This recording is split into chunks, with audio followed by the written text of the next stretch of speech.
Hello दोस्तों, मैं दीपक और स्वागत है आपका अपने आदित्य कोचिंग क्लासेज में। आज हम लोग पढ़ने वाले हैं अध्याय 3 जो कि है दो चर वाले रैखिक समीकरण युग्म। दो चर वाले रैखिक समीकरण युग्म। अब पहले यहीं पर समझ लीजिएगा दो चर वाले रैखिक समीकरण युग्म से तात्पर्य यहाँ पे क्या होता है। देखिए, दो का मतलब आप जानते हैं, यहाँ पे दो कोई संख्या है। उसके बाद यहाँ पे चर का मतलब क्या है, जिसका मान निश्चित ना हो। ऐसी राशि जिसका मान निश्चित ना हो उसे क्या कहते हैं, चर कहते हैं। अब जैसे इसमें दो चर कोई भी हो सकता है, एक्स वाई या फिर वाई जेड या फिर जेड एक्स, इसमें कोई भी हो सकता है। अब यहाँ पर रैखिक की बात यहाँ पे किया गया। किसकी बात किया गया, रैखिक। हम बताए थे पिछले वीडियो में कि रैखिक बहुपद किसे कहते हैं, ऐसा बहुपद जिसमें उसकी घात कितना हो, अधिकतम यहाँ पे एक हो, उसके घर कितनी यहाँ पे हो, अधिकतम एक हो, उसे क्या कहते हैं, रैखिक बहुपद कहते हैं। तो यहाँ पर भी हम जो भी चर पद लेंगे उसकी अधिकतम घात कितनी होनी चाहिए, यहाँ पर एक होनी चाहिए। समीकरण यहाँ पर है, ये समीकरण युग्म यहाँ पे कह दिया। समीकरण युग्म, युग्म का मतलब क्या होता है, ये जोड़ा होता है। युग्म का मतलब क्या होता है, जोड़ा। यहाँ पे दो ऐसे आपको रैखिक समीकरण मिलेंगे जो जोड़े के रूप में यहाँ पे होंगे। अब अच्छा, इसका मानक रूप क्या होता है, इसका मानक रूप क्या होता है। पहले अगर हम एक समीकरण की बात करें, अगर एक समीकरण की बात करें उसका मानक रूप क्या होता है, तो इसका मानक रूप होता है, देखिए मानक रूप, इसका मानक रूप होता है A x plus B Y plus C equal 0। ये एक रैखिक समीकरण का मानक रूप होता है A x plus B Y plus C equal 0। अच्छा, आप ग्राफ नहीं खींचे होंगे। अगर कोई हमारी कोई का समीकरण दिया गया हो, कोई समीकरण दिया गया हो, इसके द्वारा आप कह दिया जाए कि हाँ इसको आप ग्राफ पर दर्शाइए, तो कैसे दर्शाएंगे हम आगे आपको बताएंगे यहाँ पे कैसे दर्शाया जाता है। पहले हम इससे संबंधित कुछ तथ्य जान लेते हैं। अच्छा, यहाँ पर अगर एक रैखिक समीकरण की बात किया तो यहाँ पर हो जाएगा a x plus B Y plus c बराबर 0। लेकिन अगर यहाँ पर कह दें कि दोनों यहाँ पे चर वाले यहाँ पे रैखिक समीकरण युग्म का यहाँ पे मानक रूप क्या हो जाएगा, तो यहाँ पे इनका मानक रूप क्या होगा, देखिए मानक रूप यहाँ पे क्या होगा, यहाँ हो जाएगा a1 पहला है इसलिए आप यहाँ पे 1 कर दिएगा, a1 X plus b1 Y plus c1 equal 0। दूसरा है a2 X plus b2 Y plus a1 X plus b1 Y plus, यहाँ पे देखिएगा a2 X plus b2 Y plus c2 equal 0।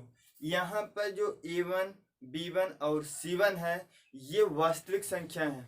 a1 b1 c1 यहाँ पे a2 b2 c2 यहाँ पे ये सभी क्या है, वास्तविक संख्या है। और हाँ, यहाँ पर जो a1 b1 a2 b2 है इनका मान 0 यहाँ पे नहीं रहेगा। यहाँ पर इस समय जिसे अगर मानक रूप आप यहाँ पे लिख रहे हैं, रैखिक समीकरण युग्म की बात किया, रैखिक समीकरण युग्म, तो यहाँ पे क्या होगा, यहाँ पे केवल a1 एक्स b1 यहाँ पे a1 X plus b1 Y plus c1 बराबर 0 में, और यहाँ पर a2 X plus b2 Y plus c2 बराबर 0 में यहाँ पे ये यहाँ a1 b1 और a2 b2 का मान यहाँ पे 0 नहीं होगा। रैखिक समीकरण युग्म कहा इसलिए यहाँ पे ये। अब देखिए, अच्छा इसके बाद अच्छा हम अगर आपसे ये पूछ लें कि अच्छा आप ये जानते हैं कि यहाँ किसी रेखा पर कितने बिंदु स्थित होते हैं, किसी रेखा पर कितने बिंदु स्थित होते हैं, तो आप कहते हैं अनंत बिंदु स्थित होते हैं या असंख्य बिंदु स्थित होते हैं। किसी सरल रेखा पर कितने बिंदु स्थित होते हैं, असंख्य बिंदु या फिर अनंत बिंदु वहाँ पे स्थित होती है। आप कक्षा 9 में कक्षा 9 में पढ़ चुके हैं। यहाँ पर देखिएगा, इसके हम जितने भी हल निकालेंगे, किसी रैखिक समीकरण, किसी एक रैखिक समीकरण का अगर हम जितने भी हल निकालते हैं वे सभी हल उस रेखा पर स्थित बिंदु होते हैं, उस रेखा पर स्थित बिंदु होते हैं। अब इनकी सहायता से देखिए कुछ शर्तें हैं कि ये रेखाएं आपस में कब काटती हैं, कब समांतर होती हैं, और कब यहाँ पर एक दूसरे को यहाँ पे एक दूसरे के संपाती होती है। संपाती का मतलब होता है एक दूसरे के यहाँ पर ऊपर, जिस तरह से 12 बजे घंटे तथा मिनट वाली सुइयां एक दूसरे के ऊपर होती है उसे हम संपाती बोलते हैं। उसी प्रकार से यहाँ पर भी दोनों रेखाएं कब संपाती होंगी, कब एक दूसरे को प्रतिच्छेदित करेंगी और कब एक दूसरे के समांतर होंगी, ये 3 शर्तें यहाँ पर दी गई हैं। देखिए यहाँ पे ये शर्तें कौन कौन सी हैं। देखिए पहली शर्त यहाँ पर,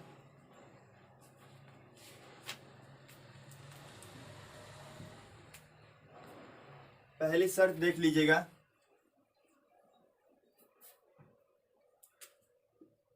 प्रतिच्छेद होने के लिए यहाँ पे ये शर्तें यहाँ पे दी गई, यहाँ पर ये आप कहीं पे नोट कीजिएगा कि अच्छा आप कहीं पे ये लिख लीजिए, हम बोल दे रहे हैं। देखिए यदि दो रेखाएं एक दूसरे को प्रतिच्छेदित करती हैं, यदि दो रेखाएं एक दूसरे को प्रतिच्छेदित करती हैं तो उनका अद्वितीय हल होता है। तो उनका क्या होता है, एक अद्वितीय हल होता है। अद्वितीय मतलब केवल एक हल होता है, केवल एक हल, जिनके लिए शर्त यहाँ पर क्या है, ये शर्त है A1/A2 इक्वल नॉट B1/B2। ये जान लीजिए, यहाँ पर हम लिख दे रहे हैं, यहाँ पे शर्त क्या है, जब दोनों रेखाएं एक दूसरे को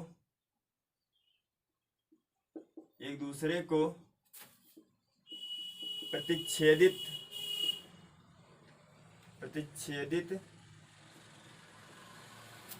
करें, इसके लिए देखिए यही शर्त है, A1/A2 इक्वल नॉट B1/B2 होता है। और इनका यहाँ पे क्या होता है, अद्वितीय हल होता है। इनका क्या होता है, अद्वितीय हल प्राप्त होता है। अद्वितीय मतलब जान लीजिएगा कि इनका केवल एक हल प्राप्त होगा, इनका केवल एक ही यहाँ पे हल प्राप्त होगा। अब दूसरा है, जब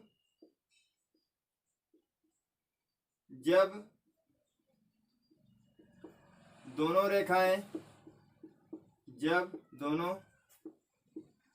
रेखाएं एक दूसरे के समांतर हों, एक दूसरे के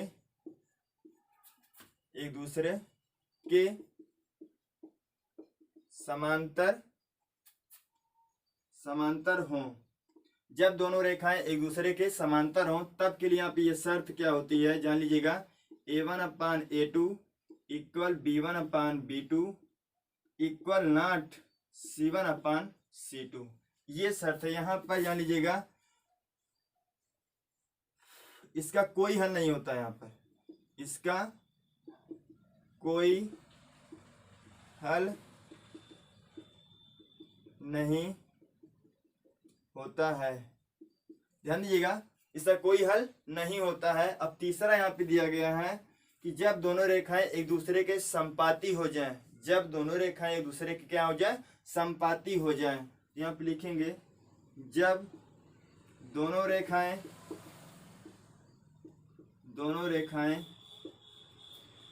एक दूसरे के संपाती, एक दूसरे के संपाती हों तब के लिए आप क्या बनेगा, A1/A2 equal B1/B2 equal C1/C2। यहाँ पे सब बराबर हो जाएंगे और यहाँ पर इसके अपरिमित रूप से, मतलब इसकी कोई सीमा ना हो कि कितने इसके हल यहाँ पे हो सकते हैं, अपरिमित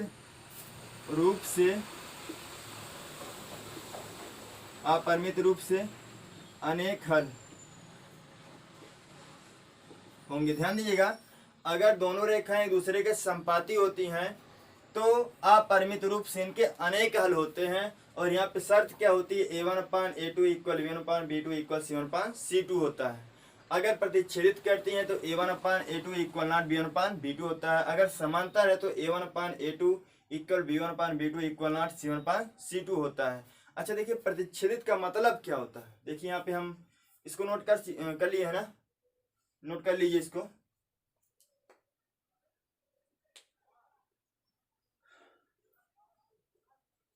देखिए यहाँ पर हम बता रहे हैं आपको कि यही ध्यान दीजिएगा, अगर कहता प्रतिच्छेदित का मतलब एक दूसरे को काट देती हैं। जैसे दो रेखाएं यहाँ पर है, ये दो रेखाएं यहाँ पर देखिए काट रही है ना, यहाँ इस बिंदु पर एक दूसरे को यहाँ पे प्रतिच्छेदित कर रही है, यहाँ पे काट रही हैं। तो ये इसकी शर्त यहाँ पर है, जब एक दूसरे को यहाँ पे प्रतिच्छेदित करें। ये कब ऐसा हो सकता है, जब A1/A2 इक्वल नॉट B1/B2 होगा। और अगर हम ये कह दें कि समांतर है समांतर का मतलब क्या होता है जान लीजिएगा। यहाँ पर पहले समांतर का मतलब क्या होता है, जो आप लोग कापी पर लिखते हैं, जो रेखाएं पर यहाँ पे क्षैतिज में खींची रहती है वहाँ पर कापी में, वो हर जगह पर उनके बीच की दूरी समान होती है।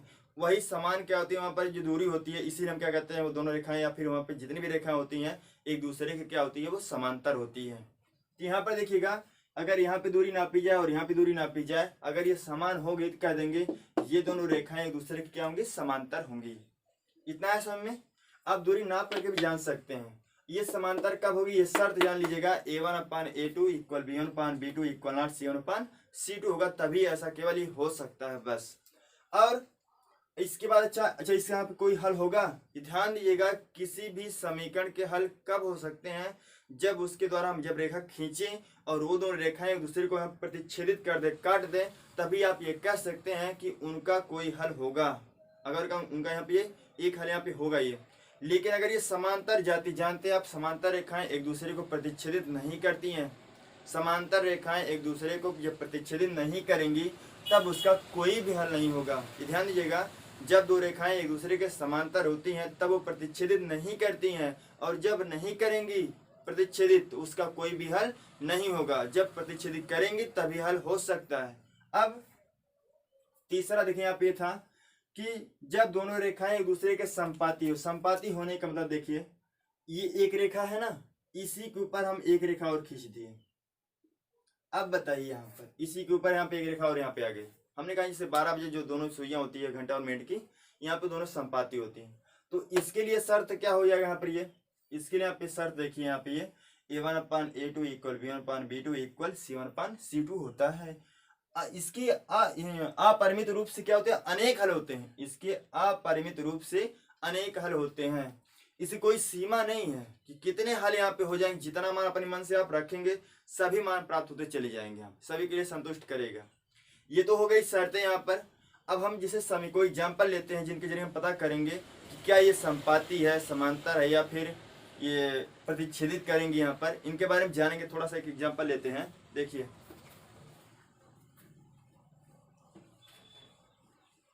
अगर कहीं पर किसी को कोई परेशानी हो तो वो कमेंट बॉक्स में लिख करके हमसे पूछ सकता है, वो तो हम फिर से उसको विस्तार से बता सकते हैं। देखिए यहाँ क्या कहा गया है, देखिए हमने कहा जैसे मान लिया यहाँ पे लिखा 5x + 2y, और मान लिया यहाँ पे कह दिए कि बराबर ये 7 है। फिर यहाँ पर 10x + 5y बराबर 9 लिखा गया। इस तरह जिस कोई समीकरण दिया गया है, तो आप ये कैसे क्या करेंगे। शुरुआत में क्या करना होगा आपको, पहले बोलिए। सबसे पहला कार्य, जो यहाँ पे समीकरण दिया गया है उसको हम मानक समीकरण के रूप में चेंज करेंगे। कैसे, देखिए यहाँ पर देखिए जो समीकरण था A1x + B1y + C1 इक्वल 0, जो अचर पद यहाँ पे इसको भी इस तरफ लेके आइए ना, कीजिए यहाँ पर। इसको जब आप यहाँ पे करेंगे कि 5x + 2y, और ये इधर ये प्लस है, इस तरफ जाएगा क्या बनेगा, -7 बराबर 0। और यहाँ पे देखिए प्लस ना भाई, इधर इस तरफ जाएगा क्या बनेगा, माइनस। यहाँ हो जाएगा 10x + 5y और -9 बराबर 0। ऐसा हो गया। इसके बाद क्या करना होगा, अब आप तुलना करेगा कि इन समीकरणों की क्रमशः किससे किससे हम तुलना कराएंगे। A1x + B1y + C1 बराबर 0 और A2x + B2y + C2 बराबर 0 से तुलना कराएंगे। तो बताइए यहाँ पे अगर हम इसकी तुलना इससे करा दें, देखिए यहाँ पे A2x + B2y और +C2 बराबर 0, तुलना इसका इसके करा दी, इससे आप करा दी, इससे आप यहाँ करा दी। देखिए A1 के स्थान पे क्या है, ये 5 है, और B1 के स्थान पे क्या है 2, और C1 के स्थान पे चिन्ह के साथ लिखिएगा, चिन्ह के साथ। यहाँ -7 लिखा गया। और देखिए यहाँ पर A2 के स्थान पे 10 और B2 के स्थान पे 5 और C2 के स्थान पे -9, वो आप मान लिख दीजिएगा। लिखने के पश्चात आप यहाँ पर ज्ञात कीजिए कि A1/A2 का मान ज्ञात कीजिए। तो A1 का मान कितना, देखिए यहाँ पर A1 का मान 5 है, बटे में A2 का मान कितना है 10 है।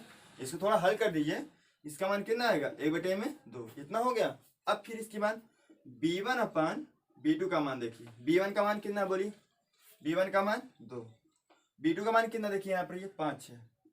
अब बताइए क्या ये कट सकता है यहाँ पर, किसी से नहीं कटेगा, इसको छोड़ दीजिए। अगर आप यहाँ पे C1/C2 भी ज्ञात करिए, कोई बात नहीं, C1 का मान कितना देखिए -7 बटे में C2 का मान कितना -9। ये माइनस माइनस कैंसिल हो जाएगा, यहाँ पर कितना आएगा 7 बटे में 9। अब आप पहले शर्त लगाइए, क्या A1/B2 इक्वल B1/B2 है?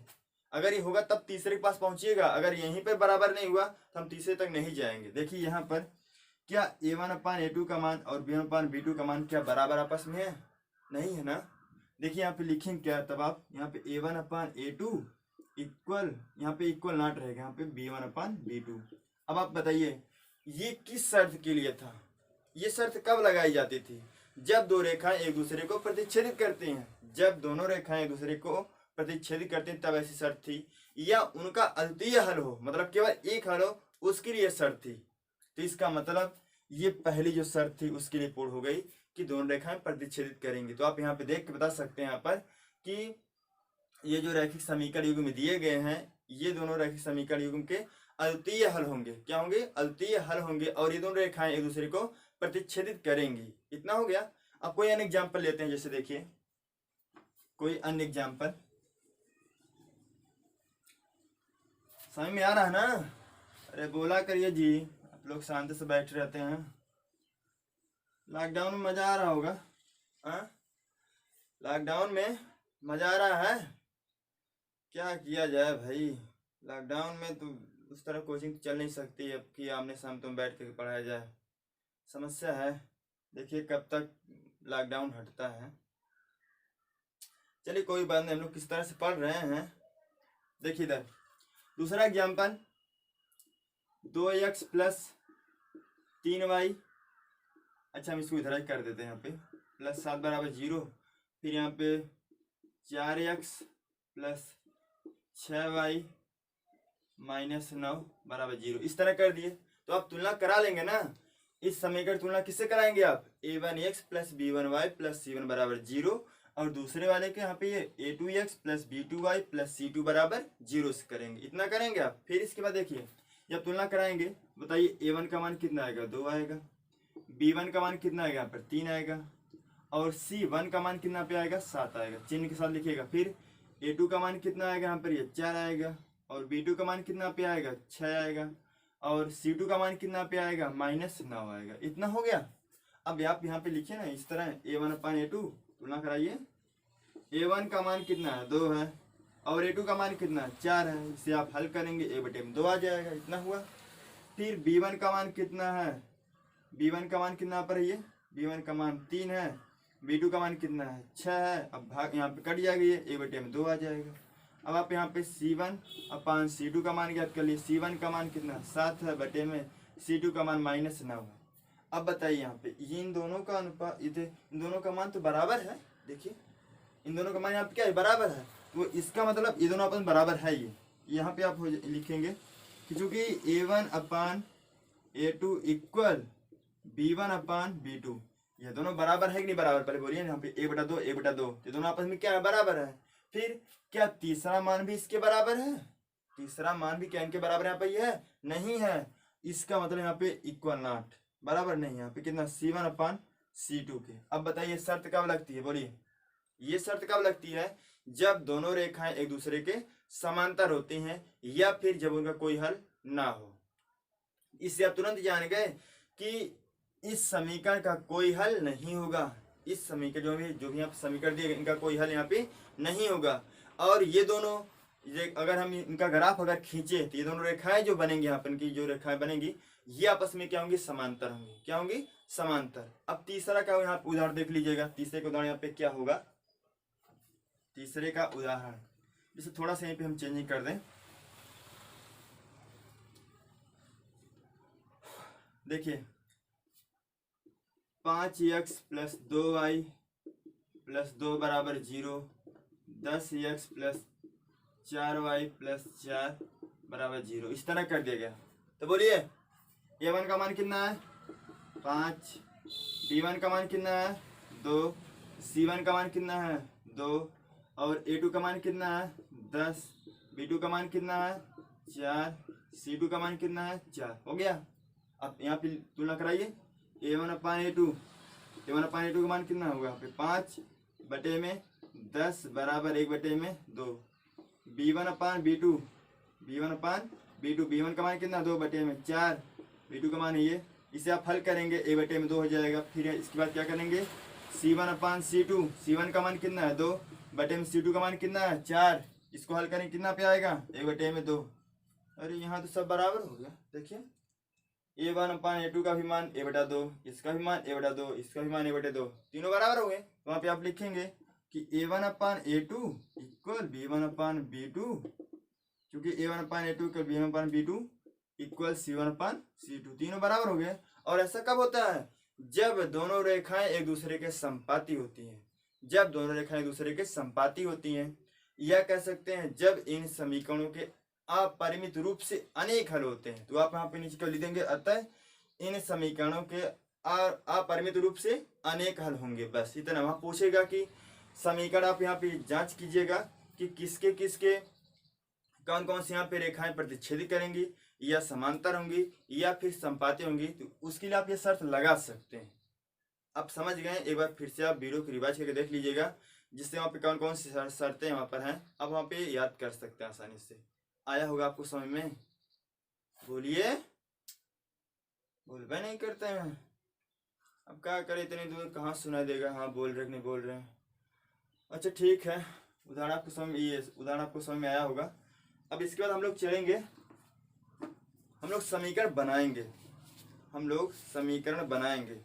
अच्छा, समीकरण कैसे बनाए जाते हैं ना, यही बहुत से बच्चे कहते हैं सर जी समीकरण कैसे बनाए जाते हैं, हम समीकरण नहीं बना पाते हैं। समीकरण बन जाए तो हम सवाल को लगा लेते हैं।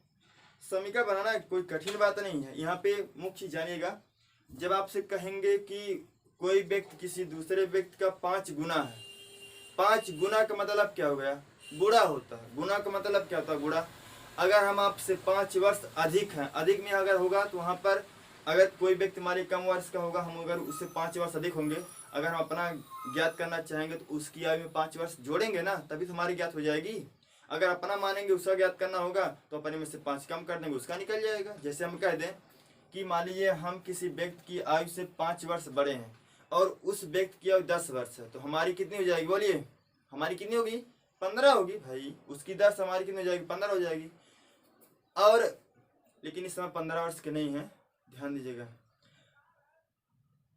अच्छा, अगर हम ये कह दें कि हमारी आयु 50 वर्ष है और कोई व्यक्ति हमसे 10 वर्ष छोटा है, तो हमारी आयु हमारी 50 वर्ष है, 50 वर्ष भी नहीं है, हमारी आयु अगर 50 वर्ष है, अगर उस व्यक्ति की आयु हमसे अगर 10 वर्ष वो छोटा है वो, तो उसकी आयु कितनी हो जाएगी, 40। आपने कैसे पता किया, वो कम है, इसीलिए आप बड़े वाली में से आपने घटा दिया, उसका ज्ञात हो गया।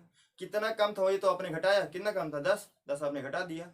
तो जब अधिक कहेगा तो आप जोड़ेंगे, कम कहेंगे वहां पे क्या करेंगे, आप घटाएंगे। इस तरह से आप वहां सवाल को समझिएगा। जो शर्त यहाँ बता दी गई है उसको आप लोग याद कर लीजिएगा। अब हम मिलेंगे अगली वीडियो में प्रश्नावली के साथ, तब तक के लिए जय हिंद।